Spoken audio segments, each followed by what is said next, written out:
NEET 2024 এক্সামটোক লৈ বহুত কেইটা কথা এতিয়া চৰ্চালৈ আহিছে তাত বহুত কেইটা খেলিমেলি দেখা গৈছে তাৰে ভিতৰত প্ৰথম খেলিমেলিটো হ'ল NEET 2024 ৰিজাল্ট 14 জুনত দিয়া কথা আছিল কিন্তু সেইটো আগুৱাই নি পেলাই ইলেকশ্যনৰ দিনাখন আমাৰ যেটো লোকসভাৰ ইলেকশ্যন আছে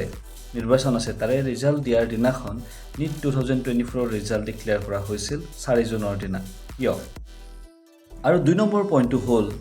NEETৰ এক্সামটো ইমানটো সহজ নহয় যদি সহজ হ'ল হয় প্ৰতিবাৰে বহুত ষ্টুডেণ্টে 720ৰ ভিতৰত 720 পালে হয় যোৱাবাৰৰ যদি ৰিজাল্ট চাব যাওঁ আমি 720ৰ ভিতৰত মাত্ৰ 2জন ষ্টুডেণ্টে 720 মাৰ্ক পাইছে কিন্তু এইবাৰ প্ৰায় 67জন ষ্টুডেণ্টে 720 নম্বৰ পাইছে মানে এবাৰতে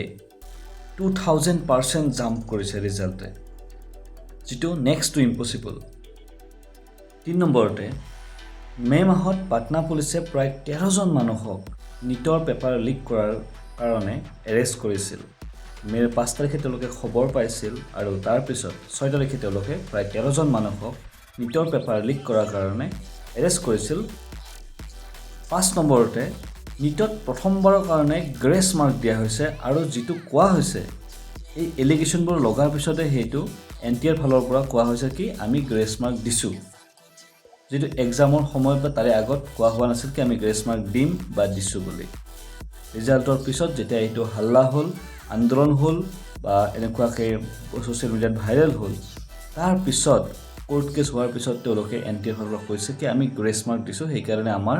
মাৰ্কছবোৰ শাৰীৰে গুণা নোহোৱাকৈ শাৰীৰে গুণা নোহোৱা মাৰ্কছো পোৱা গৈছে মানে 718 715 এনেকুৱা মাৰ্কছো ষ্টুডেণ্টে পাইছে ভাৰতত কি এটা এক্সামো কেলেংকাৰী নোহোৱাকৈ কমপ্লিট নহয় নেকি আমাৰ এক্সাম লোৱা যিবিলাক চেণ্টাৰ আছে বা যিবিলাক বোৰ্ড আছে সেই বোৰ্ডবিলাক সদায় কি বিকাও হৈ থাকিব নেকি সদায় পইচাৰ কাৰণে আমাৰ লাইফ কম্প্ৰমাইজ কৰিব নেকি কিয়নো এটা চেণ্টাৰৰ প্ৰায় 6জন ষ্টুডেণ্টে ইণ্ডিয়াৰ ভিতৰত টপ কৰিছে মানে ফুল মাৰ্ক আনিছে 720 নম্বৰ আৰু যদি ভালকে চাই তেওঁলোকৰ ৰোল নম্বৰবোৰো ওচৰা-ওচৰি আৰু এটো খুবেই সন্দেহযুক্ত NEETৰ ৰিজাল্ট দিয়াৰ পিছতে কোটাৰ এজন ল'ৰা 9 নম্বৰ মহলাৰ পৰা মানে বিল্ডিঙৰ পৰা 9th ফ্লোৰৰ পৰা জাপ মাৰি পেলাই আত্মহত্যা কৰিছিল এই প্ৰেছাৰত কাৰণ তেওঁ 720ৰ ভিতৰত 320 নম্বৰ হে পায় নামটো বাগিচা তিৱাৰী বুলি নিউজত কৈছে যেটো সঁচাকৈ আমাৰ এডুকেশ্যন সিস্টেমৰ কাৰণে বা আমাৰ এক্সাম যিবিলাক চেণ্টাৰ পাতিছে বা যিবিলাক বোৰ্ডে পাতিছে তাৰ কাৰণে এটা বিৰাট ডাঙৰ কোৱেশ্চন মাৰ্ক সঁচাকৈ আমি নিট এণ্ড ক্লিন ভাবে এটা এক্সাম পাতিব নোৱাৰো নে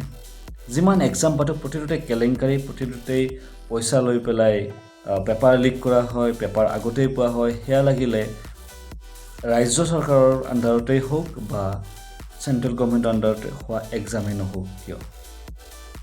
এই কিয়টোৰ এনসাৰ আপোনালোকে মোক কমেন্ট বক্সত জনাব ধন্যবাদ